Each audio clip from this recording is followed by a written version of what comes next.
Welcome back to MWO Sports on CKNX Radio and Wightman Television. It is the final episode of the show. It's sad, I know, but we're moving on and doing some other things over at CKNX. I am Ryan Drury. I've been your host for the last 4 years, and I'll be joined by my co-hosts, as always, Clarke and Steve Sabourin. And to celebrate the final show, we welcome on two of our very best friends and special guests on MWO Sports. Dave Poulin of TSN Hockey and Toronto Sun Blue Jays beat reporter Rob Longley will join us to talk some sports and recap what's been a very fun 4 years here. You're listening to and watching MWO Sports. This is MWO Sports.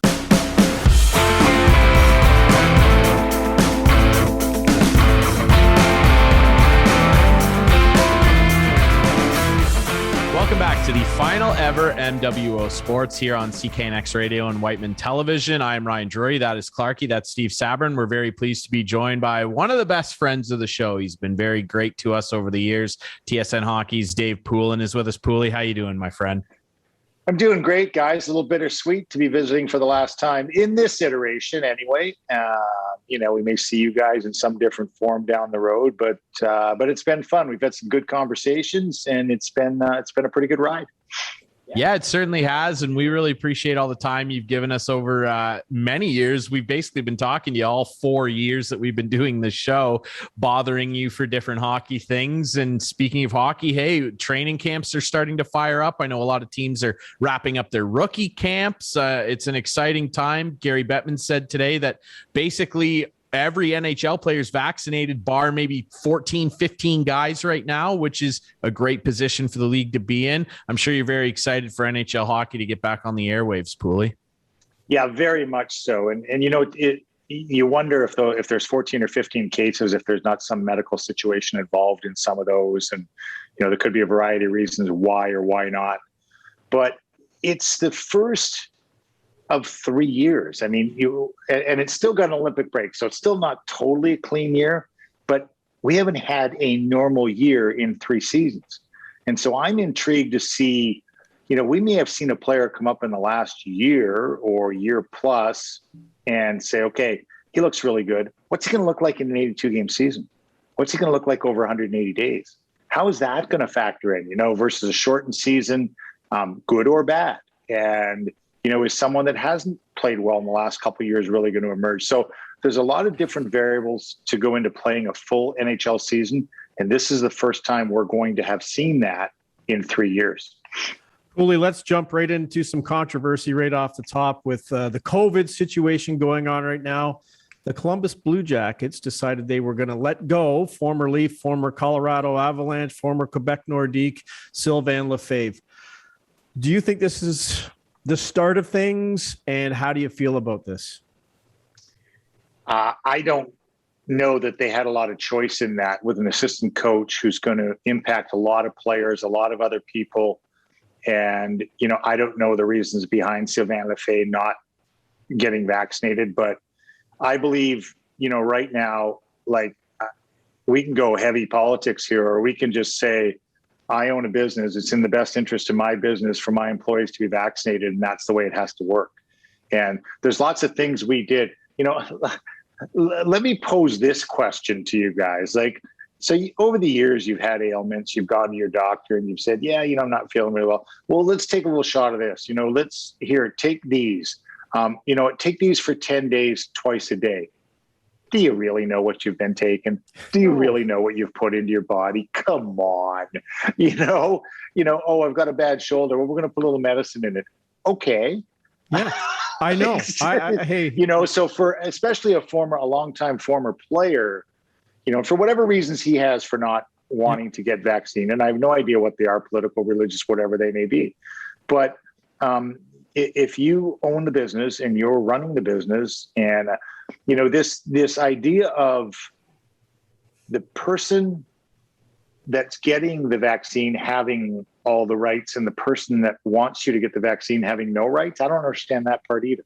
I don't understand why it's so one-sided. And if it's my business and I'm running it and the whole thing hinges on the health and staying health for a larger group, you're talking about a big group that's involved with a professional hockey team.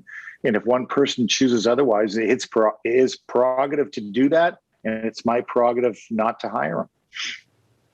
It kind of goes back to what Jerry Jones said at the beginning of the season. The NFL is like taking the vaccine is being part of the team to do what it takes to win a season.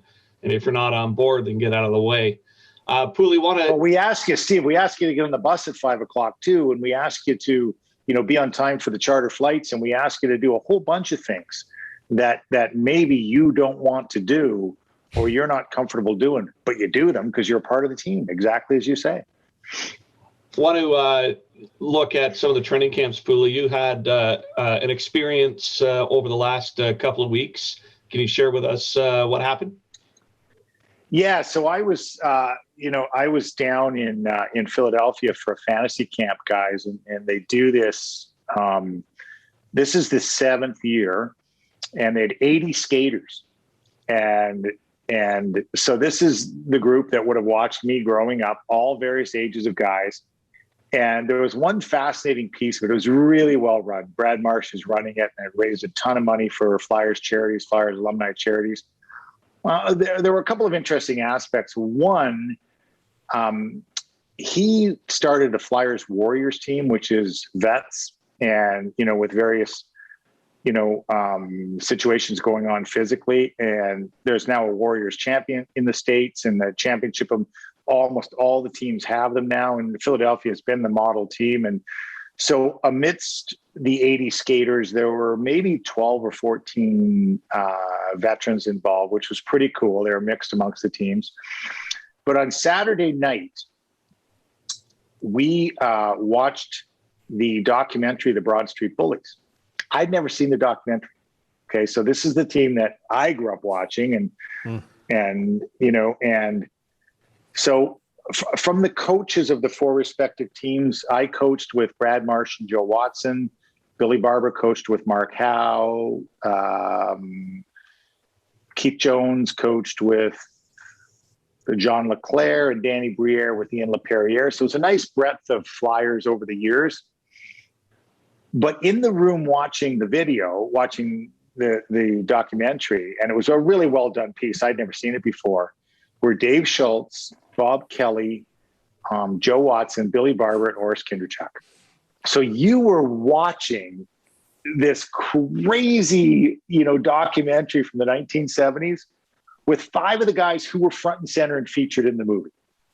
And to watch all of these, various guys. And so to give you examples of people there, I met a great young guy who is a money guy in Scottsdale, late 30s, early 40s, grew up a huge Flyers fan. So comes back to Philadelphia for this camp. 2 doctors from Indiana, from Carmel, Indiana, who brought 2 of their other doctor buddies they skate in men's league with, who'd grown up in Philadelphia. So you have this whole mix of guys from all over the country, literally. And they're sitting watching Dave Schultz watch himself in this show. Very, very cool experience. It just tied together, literally 4 generations of hockey fans and hockey players. And, and truly for the love of the game. It was really a unique experience for me to sit with these guys and watch it. So really fun to be back. And I hadn't been able to get back. Well, nobody's been able to get anywhere for the last couple of years, but I hadn't been able to get back to Philly in a few years. And they're very strong with their alumni group. I think during the 50th anniversary of expansion, I went back 7 or 8 times that year. And so, I still do get back on a fairly regular basis, but it's been a while. But it was a really, really fun weekend. And it's a weird thing to say, guys, but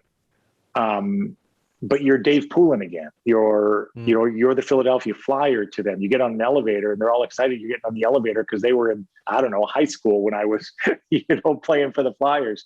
And it's a different mode. You don't think of that. And, I haven't played in Philadelphia since 1990, but to those guys, because I was the team they grew up with, then that's what it means. And I think that's fandom, right? It's fandom in the true sense. And you're a fan of whatever team you love because of the exact team that you grew up with.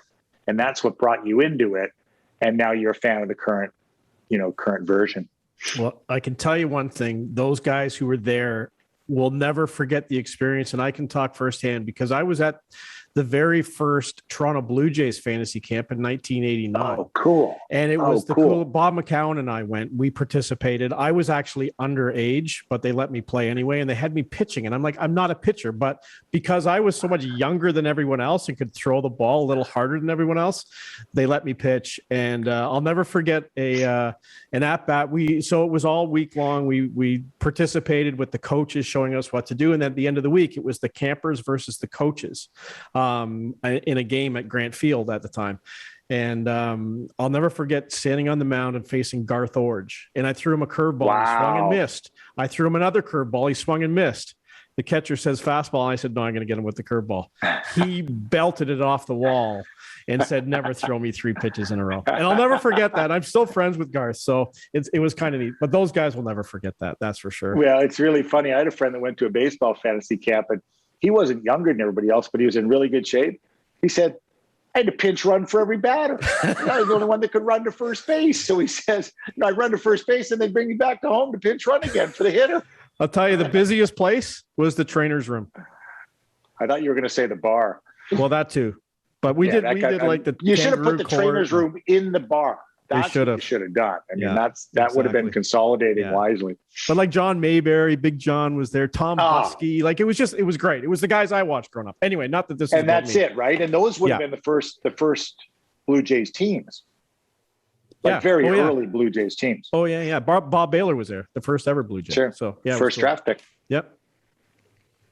Yeah, that would have been amazing. You're going to have to make sure that you hook me up eventually here, Clarke. Maybe not the Blue Jays, but that would have been interesting. We're chatting with TSN Hockey's Dave Poulin, our good buddy here on MWO Sports. And Poulin, I want to dig into this. You referenced it earlier. It's going to be an Olympic year. The NHL, they're going back. They're going to be in Beijing, which is obviously huge for the NHL in terms of marketing. They've sent some guys to China over the last couple of years. I know Ovi went, the Bruins and the Kings have gone, amongst a number of other teams. They're really trying to tap into that very lucrative Asian market, and they're going to have the best players in the world at the Olympics in February. What's your impression of that? And obviously it's very special. We're finally going to get to see this new generation of guys, McDavid, Matthews, go to the Olympics. And it's my understanding that it's because of those exact players that you mentioned that we are going, and it's their pressure that they want to go in their prime. I don't think the timing is ideal. If you were telling me it was in Salt Lake City, I'd say great.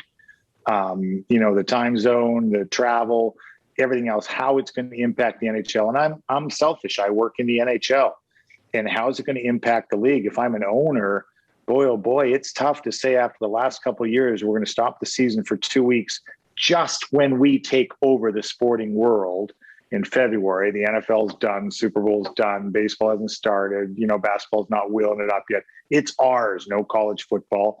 And we're going to shut it down for 2+ weeks. So, you see the schedule, and there's a pretty good gap in there, guys. It's 2+ weeks. And how is that going to impact the NHL? So that's the first way I think about it. And the second way, are we going to watch the games live with the exact time zones of whenever they're played, whatever time it is? If they're an afternoon game, are they at 3 o'clock in the morning here, 4 o'clock in the morning here? So how does that impact it? I'm intrigued to see the best against the best, just like everyone is. And we haven't seen it in a long time. We really haven't. And that part will be fun. The makeup of those teams will be fun. It will, once again, for the third year in a row, and I talked about the word normal, it will impact the final stretch drive of the NHL season. And, and you cross your fingers and say, I hope one of the big guys doesn't go down. Because, if one of the big guys goes down and comes back and his team misses the playoff stretch or loses early in the playoffs and he's unable to help it, it's going to, resurface the question once again of what are we doing here? And if I'm an owner, I'm the most nervous. And the better the team, the more players are going to be going. And the best teams are going to be the most highly impacted teams. Yeah, I would say so, Poulin. I mean, you referenced it the last time we saw NHLers at the Olympics in Sochi in 2014. That exact scenario happened with now Toronto Maple Leaf captain John Tavares. He went down. The Islanders missed the playoffs, I think, by 7 points that year. And I think the ownership group then would probably count on if he was in the lineup, they might have been able to get a little closer. We're chatting with Dave Poulin here. Steve, go ahead. Well, I was just you and Clarke shared some memories of sports and camps and everything. Poulin, if you were to select Canadian men's hockey team at the Olympics, who would you pick? Sidney Crosby's Vancouver Crew or Joe Sakic's Salt Lake City team? Boy. The answer is clearly yes, Steve. Let's have two Canadian teams. That's the answer. We would still finish in a medal, wouldn't we? I'm trying to think of 2010 may have won as talented an offensive group. They had more defensively, like they were shut down and stifling. Could they have shut down the 2002 team? Who in my recollection, and I wasn't living in the world of pro hockey then, although I was watching the Olympics and didn't know the players as well. I was immersed in the college world. And so, I'm thinking of the firepower on that team was a little bit older team, in Salt Lake City. And, 2010 would be balance-wise would be pretty hard to argue with.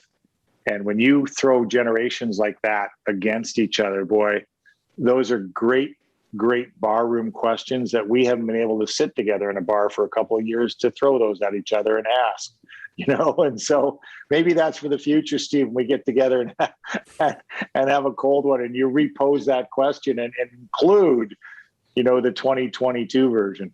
Well, and it's interesting because you mentioned generations, because you talk to someone who's a little younger. I like the Salt Lake City team because that was the first gold medal winning team, and just the names on that squad, and Lemieux coming back and leading them on the ice, and just the storylines developed, and after especially what happened in Tokyo.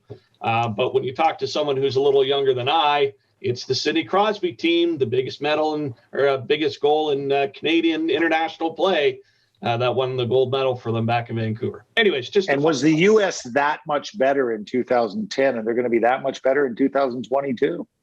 Although the U.S. would probably say, hey, maybe our best team was 96 in the World Cup. I guess Clarke's going to be waving the U.S. flag when they play. Not a chance. No, that doesn't happen. I get it. And let's segue perfectly here, because we've been way too long without talking about my beloved Maple Leafs. Poulin, are they as worse as I think they might be on paper heading into the season as they were last year, with some of the minuses that they Zach Hyman, Freddie Anderson? We're sitting here on the 16th of September. It's hard to say they're better than last year. Mm-hmm. With the unknowns they have. I mean, you can't remove a player like Zach Hyman and the impact he has on other players on the team. And that's what you have to look at, because it's how it slots other people. And we don't know who and how is going to emerge of this group that they've signed. And, you're the goalie guy, Clarke, and Freddie Anderson certainly had his faults, but is Peter Mrazek better than Freddie Anderson, if both are at their best? And Mrazek, a streaky goalie. And what is Jack Campbell? When I talked about length of season and number of games played, how does Jack Campbell going to handle an 82-game season? Is he the number one guy going into camp? You've brought a guy in at 2.5 times the money that you're paying Jack Campbell, and you can say, well, okay, well, that's just economics, but Peter Mrazek thinks he's the starter. And, from a standpoint up front, I don't think you're a better hockey club right now. Now it's today, is Michael Bunting going to be a 26-year-old revelation who's played 26 games in the National Hockey League? Alexander Steves, I know a little bit better through the Notre Dame guys. He apparently got hurt today in the rookie game. We're not sure the extent of it, but he's had a good camp. But it's not uncommon for a college player who's 3 or 4 years older than the rest of the development camp to come in and fare well. And so there's a lot of questions to be answered. We know what Austin Matthews is. We know what Mitch Marner is. We know what John Tavares is. We know what Willie Nylander is. Those four we know. We still going into the third year, I don't believe we know what Alexander Mikheyev is. And, and individually, alone on the ice, he's very impressive. But if you said, who does Mikheyev work best with? That's a hard question to answer right now. And he hasn't found a scoring touch since his wrist injury, in my mind. He's been snake Well, bitten. he hasn't, but he hasn't developed a two-person game with anyone. There is not a player that you say, wow, does he ever have good chemistry with blank? There's just not. You see him take off by himself and you say, wow, he can go. And clearly he can skate and he can put himself in a position. But who does he play well with? That's still to be determined, and that's to play with Matthews and Marner or Tavares and Nylander. You have to be cerebral. You have to think the game because you have to understand your role when you're with either pair. And you have to understand how best to support those two because, hey, like it or not, you're not the featured guy. You're simply not, when you're in a room and you're not the featured person, you're not the featured guy in either of those two lines. Well, you better understand what that means and how not only you're going to accept that role and excel at it, but how you're going to make those two guys even better. And that's what Zach Hyman did. If it's possible to make Matthews better and Marner better, and it is, he did it.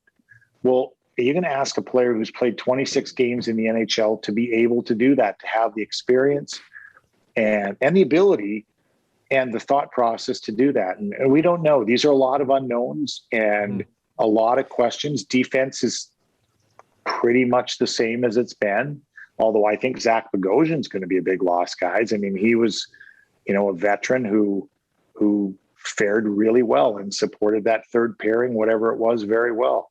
But the questions in net for me, and Freddie didn't get it done in the playoffs, but Freddie was a pretty good goaltender and a veteran goaltender. And how is that all going to play out? I think it's a fascinating year of questions because you can look at some teams in the NHL, and Florida being one, and say they got better. Now, Tampa lost their whole third line.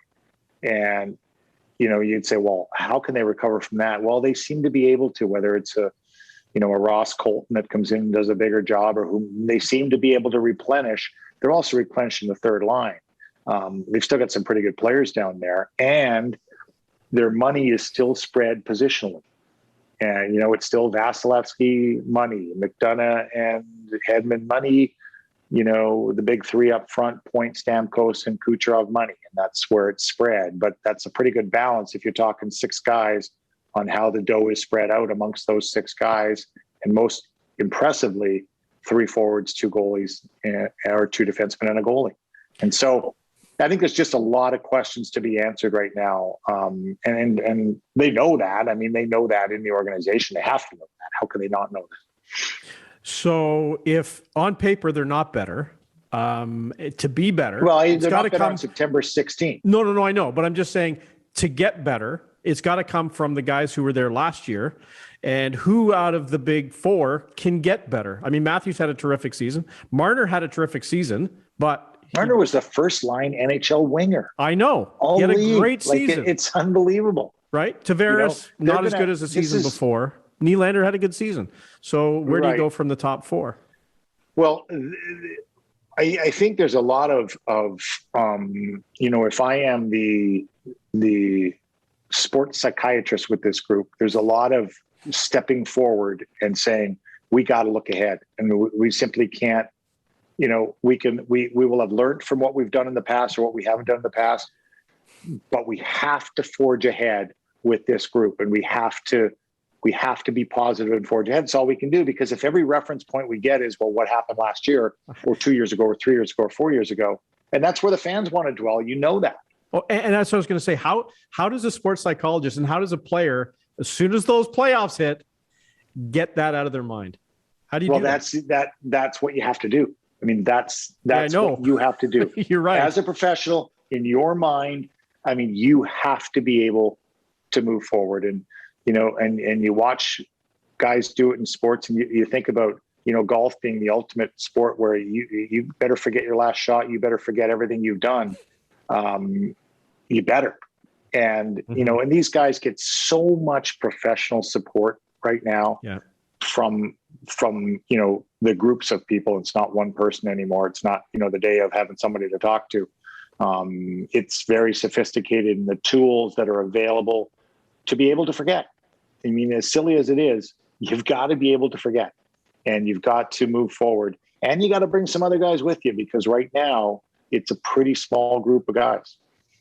Absolutely. That's interesting, because it's pretty easy to forget to do the dishes. Sorry, honey, forgot to do that. Sorry, honey, I forgot to take out the trash. How's that going the fourth Yeah, you're night, not forgetting, Steve. How's You're that just going ignoring. the fourth night? Exactly. How's that going game fine 7? to do the first night or the second night or the third night. But let me tell you, when you step over the garbage coming into the kitchen the fourth night, dinner's not going to be ready, Steve. It's not. No, it's not a good sign. What do you think of the announcement, Leafs Sabres at Tim Hortons Field? I love it. I love those event games. I think it's something to build towards. And, I've been involved with them as a manager, and it's just, they're tremendous events is what they are. And I've covered them now as a broadcaster, and I've been involved with them from a management standpoint, and never quite got to play in them. Although in 2011, I played in the outdoor game in Philly as an alumni, and it's the first year they sold the ticket strip. So there were 3 games. There was an alumni game, an AHL game, and an NHL game. And because you sold them in a strip, all 3 games were full. And so there were 45,000 people there in the baseball stadium. It was phenomenal. It was great. That was the Bernie Perrant game, right? That's when Bernie came back after having not skated for 30 plus years. And the first time he put the gear on, it was an electric atmosphere and really fun. So I've been a part of it in an indirect way, but I think it's great. I think it's great for the city of Hamilton. You showcase that stadium, and it'll be a lot of fun. It will be a lot of fun, Poulin, and we've had a lot of fun over the years having you on this show. We really appreciate all the time you've given us, and hey, it's going to be an event just in and of itself, having hockey come back in full capacity. We hope there's no issues this year with the schedule, but there's so many storylines. The Leafs, like we've talked about, where's Jack Eichel going to go? The Evander Kane situation, outdoor games coming back, the Olympics. Can McDavid hit 150? Ovi's chasing Gretzky. Like, there's just so many great storylines to follow, and it's going to be a lot of fun to have it back, and we'll be watching you and all the great work that you continue to do. We really appreciate all the time you've given us over the years, my friend. It's great that we could get you for the final show, and from all of us here, I think we can all just say we really appreciate everything you've done for us, Poulin. We really, really do. Yeah, it's been my pleasure, guys. And you never tell another hockey guy goodbye. You just say, hey, we'll see you in an arena soon. And that's how we'll sign off. We'll see you in an arena soon.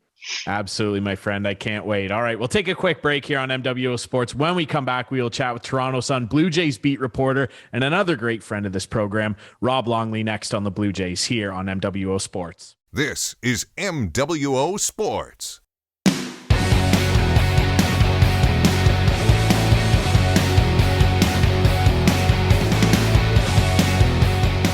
Welcome back to MWO Sports here on CKNX Radio and Wightman Television. Ryan Drury still alongside Clarke and Steve Sabourin. We're very pleased to be joined by another great special guest and good friend of this show over the last couple of years, Rob Longley, the Toronto Sun Blue Jays beat reporter. Rob, how you doing, my friend? Good, guys. It was good running into you fellas on the way to the game last weekend or 2 weekends ago, whenever it was. You saw a good one?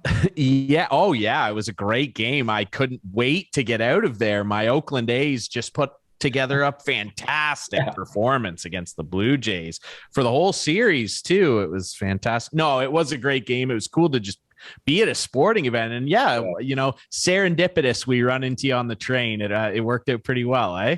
Yeah, it was good, and bold of you to wear the Athletics cap too all day long, I'm assuming. Oh, yeah. I had it on the whole time in my Matt Olson t-shirt. You know what? Like, everybody was really nice to me. A guy I don't even know bought me a beer because he felt bad for me. So, hey, Blue Jays fan, Canadian, we're the best, man. People were great to me. So it was a lot of fun to be there. And it's a lot of fun to watch this team right now. I mean, I still love watching the Jays. I mean, I might not be a diehard fan, but they are great to watch. They're probably the most fun team to watch in baseball right now, Rob. I mean, they've just caught lightning in a bottle down the stretch here. Yeah, it's so true, and it's been a great 3 weeks or so to watch this team.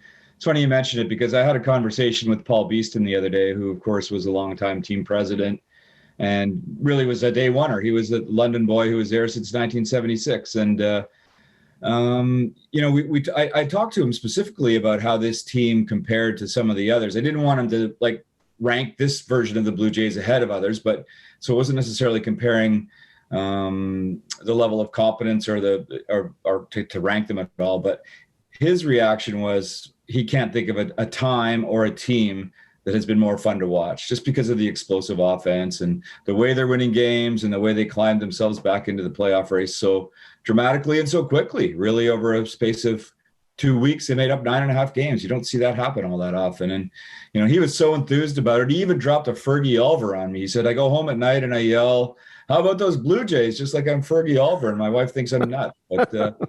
But yeah, I think fans are starting to feel the same way. Even fans that weren't around in 92 and 93 for the World Series teams, and they're a team that if they finish strongly here will become just the 6th team to top 90 wins in the season. So it's been a lot of fun. There's going to be a lot of fun watching the final 2 weeks, the final 15 or 16 games, just to see A, if they get in the playoffs, B, if they can get a home field advantage for the wild card game, and see what kind of a momentum they can take into the postseason. Because as many people are saying now, the Blue Jays are a team that you do not want to face in the playoffs. I think you'd talk to anybody in the AL playoff picture right now, and they would pretty much say the same thing. Now, this is a little inside joke, but if Beeston's wife responded to him, did he have to give her $50?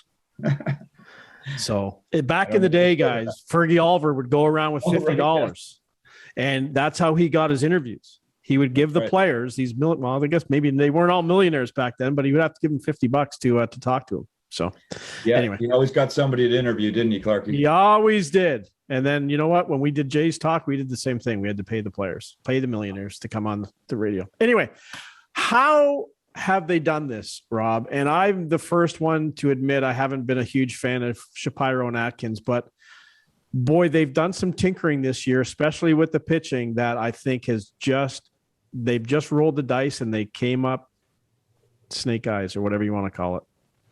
You can make it as simple or as complicated as you want, but to me, it is really simple what's happened here, and it's starting pitching. They've got a reliable rotation that at least 4 to 5 nights are going to give you 6 or 7 innings of strong starting pitching. And when you do that, it takes a ton of pressure off of the bullpen. And Charlie Montoyo, who earlier in the season was criticized for like every move that he made with his relievers, now has really an orderly way of going about it each night. And it seems like he's got a 6th inning guy, a 7th inning guy, an 8th inning guy, and a 9th inning guy. And those arms are even a little bit rested now because some of the starts that we've seen. And, we also saw Manoah the other night when he threw that one hitter shutout ball over 8 innings. And when you have a beast like that in your rotation, and when you have a probable Cy Young guy like Robbie Ray in your rotation, and 2 guys that are pretty good around him, it makes a lot of things simple. And that takes some pressure off of the offense too. If it's a 2-2 ball, if it's a 0-0 ball game through 2 or 3 innings, they don't have to squeeze the bats because they know the pitching is going to hold them in the games, and they trust that that offense is going to get going at some point. So it's one of those things that I think the last time we had a long media session with Ross Atkins, his point was, and I think it was around the trade deadline right around the trade deadline, because he had made the point that one of the reasons that they were so aggressive was he was such a huge believer in run differential, and that it was a smoke and mirrors season for the Blue Jays, that they were a much better team than what their record was at the trade deadline. And his point was, yeah, we score all these runs, but we haven't had all 3 aspects of the game click at the same time. We haven't had offense going when the starting pitching has been going. We haven't had the bullpen going when the offense has been going, whatever. Now all 3 had sort of clicked at the same time. And what we've seen over the last 3 weeks is all aspects of the Blue Jays game working. And in that sense, we're seeing the true potential of what this team can be, I think. Any update on Barrios and his tightness? I know there was some talk that he could miss his next start. Would it be smart, even if he's healthy, to maybe shut him down a little bit? What have you heard? Well, off day today for the team, of course, so there's no information flow. He did speak yesterday and said that he was it wasn't as painful as he first feared. There's going to be no imaging, so the sense would be that there wouldn't be a trip to the injury list. So it'll be interesting to see how they handle it, whether they maybe give him an extra day or whether they skip a start with him. I mean, ideally at this point of the season, you don't want to be having guys miss a start. But I think there's another equation at play here, and they're at the point of the season where they've got to look very carefully at how that rotation is going to play out in the final week of the season. Because if it comes to a playoff game to get into the wild card, if it comes to a wild card game, if it comes to the first game of the divisional round, I mean, how is your rotation going to set up? Presumably for the highest leverage game, you want Robbie Ray. I mean, whether it's a playoff or whether it's a wild card game, you want Robbie Ray for that one. And the way things are going, you probably want Alec Manoah for the second one. So are they going to shuffle it around a little bit? I mean, there's 2 or 3 guys on this rotation anyway, really like to stick to their 5 days. Not 5 games, just 5 days. And Ray is one of those. And I believe Manoah is pretty much that way as well.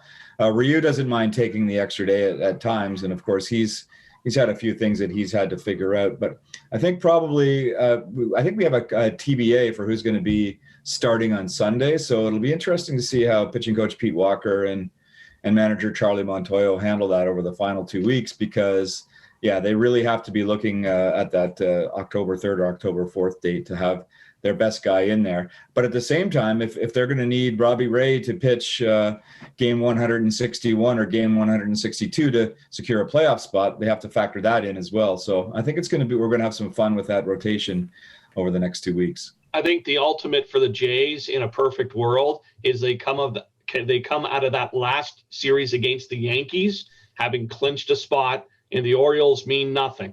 If they come out of the Yankees series and they need their top guys to get wins, that's going to really be a big puzzle to figure out, because you need to win that game to get to the next game. And if you don't have a clinched playoff spot and it comes down to the final series of the season, you're not taking any chances. I'm almost laughing out loud here, because if we would have had this discussion 2 weeks ago and brought up the idea of resting everybody because they would have clinched before those final 3 games, we would have thought we were all over consumed to have that discussion. But that would be a good luxury to have. But I see the Yankees are winning tonight.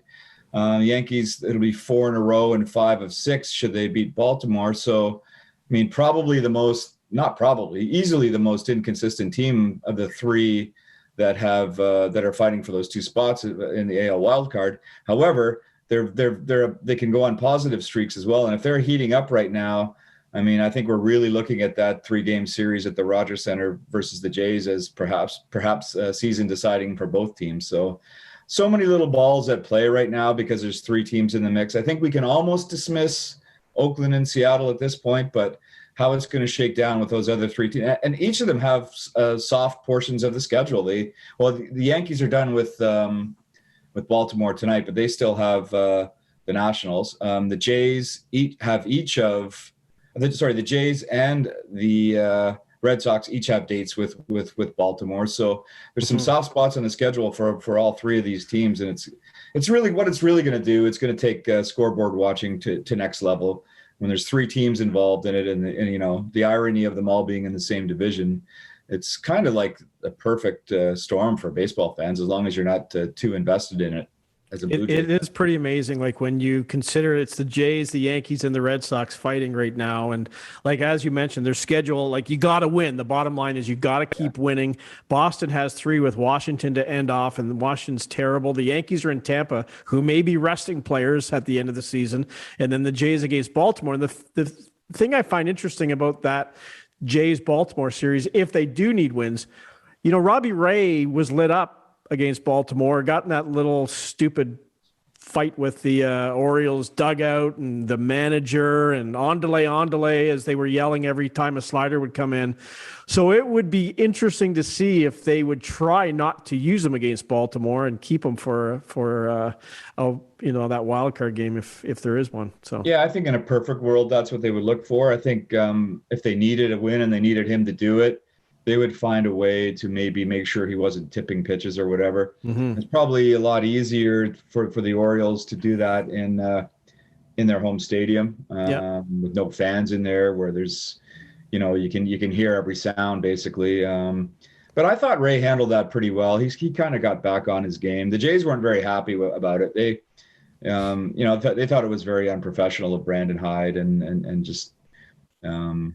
it didn't sit too well with them. But one thing we've seen with them in the past when guys have, over the last couple of years, has been 3 or 4 Jays pitchers that have had really bad outings, essentially because they've tipped pitches, and between Walker and the pitcher themselves and the video crew, they've figured it out, and then they come back in the next start, and it's whatever it was that they were tipping seems to be covered up. But yeah, I think, like you said, Clarke, in a perfect world, you don't use him in that series.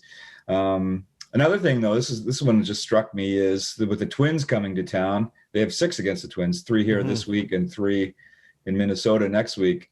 So what's Josh Donaldson going to do to this?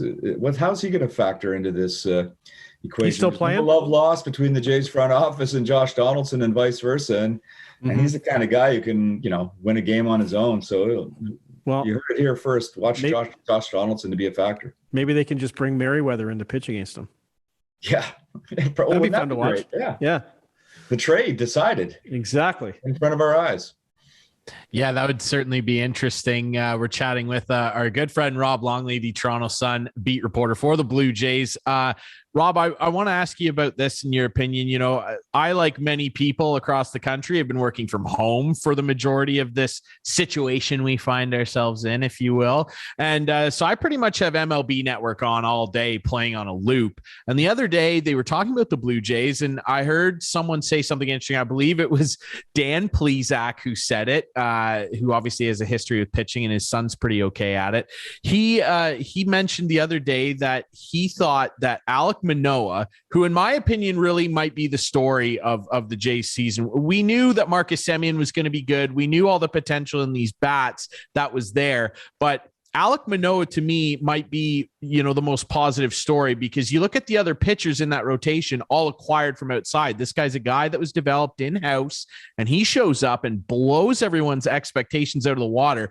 But I'll get to what Plesac said. He said, I think that Alek Manoah has the best looking major league slider out of the gate since Clayton Kershaw. And Clayton Kershaw throws a pretty good slider. I wonder your opinion on that and just how impactful he has been in that story in the grand scheme of things. Yeah, I couldn't agree more with all of what you just said. A surprise. I think the surprise would be how quick he developed. Yes, I know he's a college kid and all that, but he was a first rounder in 2019, and he didn't pitch professionally last year. He was just at the alternate site. So he came in here with very little professional innings under his belt. I think 20 or so with Vancouver in his rookie season. So the lowest level of pro ball you can play organizationally. And but he's a beast. The man is a beast. And he's had some inconsistencies during the season, but when it came to I think what impressed me the most about that last start is he knew that maybe he struggled a little bit in his 2 previous ones. And he was coming out there to make a statement that A, he still had it, B, he was a workhorse, and C, look at me, man, I'm going to be a big part of this rotation in the playoffs. And that slider was nasty, like you said, and like Plesac said. And you could see it not only in what it was doing as it was crossing the plate, because it just had so much bite on it, but what you could really see was in the faces of the batters that were just flummoxed by it. They weren't even like mad. They were like laughing and shaking their heads, because it was like, what is this stuff? Like, I've never seen anything like this. So, it's often difficult to replicate that kind of mastery from start to start, but something was working with him that night, and I think his pitch count was only around 88 for 8 innings, or might have reached the 90s. But this kid can pitch 120 if they need him to.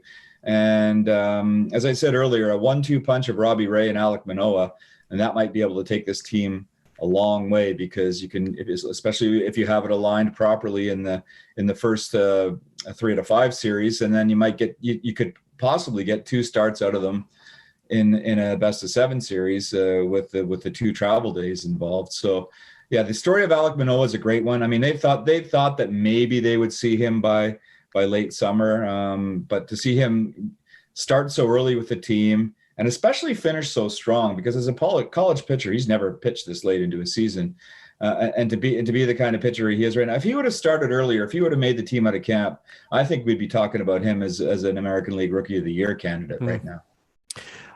Marcus Semien, Robbie Ray, both free agents. Sounds like Simeon's gone. That seems like the way it's going to go. Can they keep Ray? Yeah, I mean, if I'm a betting man, they go hard after one of them. It's virtually impossible for them to, like, people think, you got to get both of these guys. Like, forget for a minute that it's almost certain that Semien would like to go back, either back to California or take whatever the New York Yankees are going to offer him. But to get both of them, it's likely going to cost you $200 million plus. They're both going to be 7-figure guys, right? Or however many figures, a lot of figures. They're going to be 100 million multiple years on each of them. So I think if I'm the Jays, I probably try to zoom in and make Robbie Ray my focus and hope that, recognizing it's going to cost a fair bit of money and recognizing there's going to be other bidders in the process. But also hopefully a recognition on the part of Ray that, he's had his best year in the major leagues in the environment in Toronto, working with Pete Walker. He's flourished here. And while not exactly looking for a hometown discount, that you would hope that he would factor that into the equation. And quite frankly, the more success that the team has would play into that. I mean, baseball players aren't dummies, and baseball players, well, some of them are, but most baseball players, they want to win, right? And you look around and you see we still got 5 more years of George Springer after this. We've got gosh knows how many years of Olivero Jr. and Bo Bichette once they get signed. I mean, you sign a multi-year deal, the one big contract of your career if you're Robbie Ray, and you're on a playoff contender for each of those years, if you choose to look at it that way.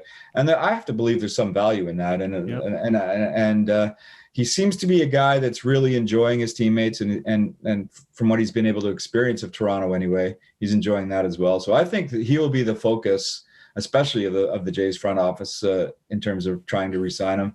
And I think he's probably the most likely of the two, if it's only one that would return for next year. Rob, we are out of time, but I want a one-word answer. Can this team win the World Series? Yes. I'm not going to predict that they're going. Oh, can I say a couple more words? Yeah, go ahead. I'm not going to predict that they're going to win it, but I mean, based on the form that they have right now, based on that offensive lineup that they have, I mean, can you name a team in Major League Baseball that would be afraid of the Blue Jays right now? Or could you name a team that they wouldn't match up against fairly well? I mean, obviously the Dodgers would be a tough out, the Astros would be a tough out, and the Rays would be a tough out. But I think they could compete in a series with anybody in baseball right now. I certainly agree. I think Jays fans agree. They would agree. They're feeling pretty good about themselves. And you're right. I mean, off the top of my head, other than the Dodgers, is there a scarier lineup, pitching wise as well? I think the Dodgers are maybe the only starting rotation that you would say is slightly better than the Blue Jays and like slightly. So I think that that's true. And I absolutely agree. They could win the World Series. Unfortunately, my A's will probably not be doing that anytime soon. Rob, we really, really appreciate all the great chats that we've had with you over the years on this show. We appreciate all the time you've given us. It's been a lot of fun and extremely gracious of you to come on for our last one here. We've always had a good relationship with you. You've treated us very well, and we really, really appreciate that, my friend. Thank you for doing this. Hey, my pleasure, guys. I wish it was going to last longer. It's always fun talking baseball and the opinions we've exchanged on here. It's been great. Absolutely, my friend. We really appreciate it. All right, we'll take one last quick break. When we come back, Clarke, Steve, and I will wrap up what's been a pretty eventful 4 years on this show and relive some of the great memories we've had here on MWO Sports here on CKNX Radio. Stay tuned. This is MWO Sports.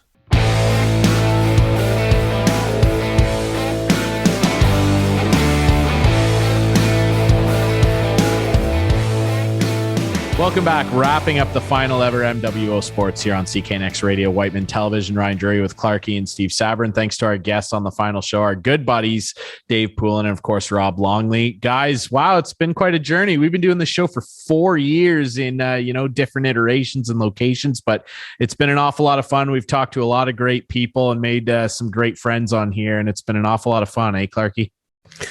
Yeah, absolutely. When you said 4 years, I'm like, really? We've been doing this show for 4 years, and sure enough, we have. And it's we have to thank the good people at CKNX Radio for putting us on the air the last year, and our friends at Wightman and Before that, we were on Eastlink. So there's a lot of people to thank and a lot of fun times. I remember just like lots of fun times with obviously our regular guys like Poulin and Coolius and Rob Longley. And the time we spent an hour with Bob McCown was really fun for me. We've had a lot of good name guests, and people follow us on Twitter. Don't stop following us on Twitter and see what's next for us here at MWO Sports. Maybe something new on the horizon. Of course, other things keep on rolling along. CKNX will have OHA hockey coming up next Sunday, September 26th from Listowel, as the Cyclones get back on the ice. Talk with Wayne Long and Jesse Cole. And of course, we'll have interviews with players throughout the season. PGHL season starts October 1st with Mitchell in Kincardine. How to plug that. And yeah, it's been a great ride, guys. We've shared a lot of stories. We got to interview Olympians. We got to talk to people who've traveled the world. We talked about sports when sports wasn't going. And I think these are memories that we'll always have. And thank you guys for everything. And Clarke, this is the year. We may have to have. Are you kidding me? This is the year we're canceling the show. We may have to have a special reunion show in June. Okay, this is the year. I thought you were going to say you were finally going to beat meat squash, but no. Can't think of a more fitting way to end the show. This is the year, isn't it? It's been a great 4 years here on MWO Sports. We appreciate you guys all listening and watching to the show. We'll see you around the bend.